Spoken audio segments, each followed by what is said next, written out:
ഞാൻ വേറൊരു കാര്യം ശ്രദ്ധിച്ചൊരു കാര്യം എന്ന് വെച്ചാൽ ഈ വി എസ് അച്യുതാനന്ദൻ്റെ പ്രശ്നം വന്ന് പാർട്ടി ശരിക്ക് നെടുകെ പിളരും എന്നൊരവസ്ഥ വന്നിരുന്നു.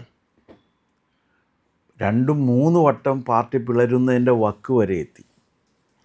അങ്ങനെ ഇരുന്ന പാർട്ടിയെ ഒരുമിപ്പിച്ച് നിർത്തിയിട്ട് തെരഞ്ഞെടുപ്പ് ജയിക്കത്തക്ക വിധത്തിൽ ആക്കിയെടുത്തതിൽ പിണറായിയുടെ പങ്ക് വളരെ വലുതായിരുന്നു.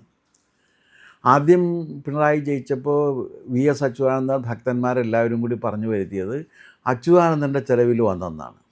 പക്ഷേ തുടർഭരണം കിട്ടിയപ്പോൾ അതും പോയി. കാരണം പിണറായിക്ക് തന്നെ കിട്ടിയതാണ്.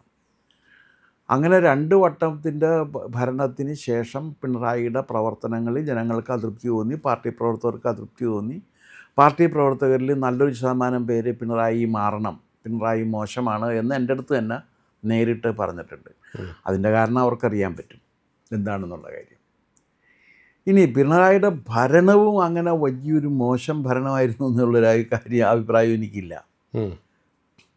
കാരണം ചില രംഗത്തൊക്കെ പിണറായിക്ക് നല്ല ഒരു വിജയം കൈവരിക്കാൻ. ഒന്ന് പ്രൈമറി നമ്മുടെ വിദ്യാഭ്യാസ മേഖല, കേരളത്തിലെ സ്കൂളുകളുടെ പ്രാഥമിക വിദ്യാഭ്യാസങ്ങളുടെ മുഖച്ഛായ മാറി. അല്ല, ഗവൺമെൻറ് വിദ്യാലയങ്ങളുടെ മുഖച്ഛായ മാറ്റിയെടുത്തു. ഗവൺമെൻറ് വിദ്യാലയങ്ങളിലേക്ക് കുട്ടികൾ പോകാൻ തുടങ്ങി. ആ വിദ്യാലയങ്ങളിലെ കുട്ടികൾക്ക് യൂണിഫോം കൊടുത്തു, അവർക്ക് ഉച്ചഭക്ഷണം കൊടുത്ത്, അവർക്ക് അവരെ കൊണ്ടുവന്നാക്കുന്നതിന് വേണ്ടി വാഹനങ്ങൾ, ഇതൊക്കെ ചെയ്ത്. ഉച്ചഭക്ഷണം കൊടുത്തതൊക്കെ വലിയ കഥയാണ്.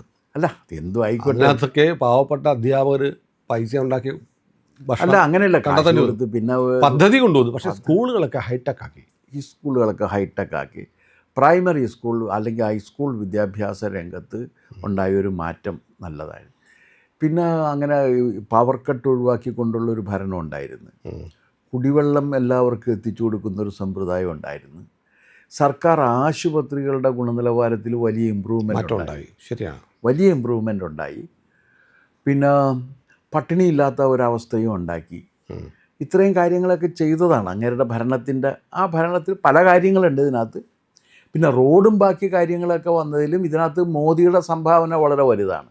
ആശുപത്രികളുടെ കാര്യത്തിൽ നമ്മൾ എറണാകുളം ജില്ലാ ആശുപത്രിയിലേക്ക് പോയാൽ അവിടുത്തെ പുതിയ കെട്ടിടമൊക്കെ കേന്ദ്ര സർക്കാരിൻ്റെ ഫണ്ടാണ്. അതെ, മോദിയുടെ സംഭാവന വളരെ വലുതാണ്. അത് ആയുഷ്മാൻ പദ്ധതി ആയാലും, ഈ വീട് വെക്കുന്ന പദ്ധതി ആയാലും, കുടിവെള്ളം കൊടുക്കുന്ന പദ്ധതി ആയാലും, പിന്നെ അന്നയോജന ആയാലും, ഇതൊക്കെ ഉണ്ട്. പക്ഷെ അതെല്ലാം അതൊക്കെ ചെയ്തിട്ട് ഭരണം അങ്ങനെ ഒരു മോശം, ആ അർത്ഥത്തിൽ ഭരണം മോശമായിരുന്നില്ല.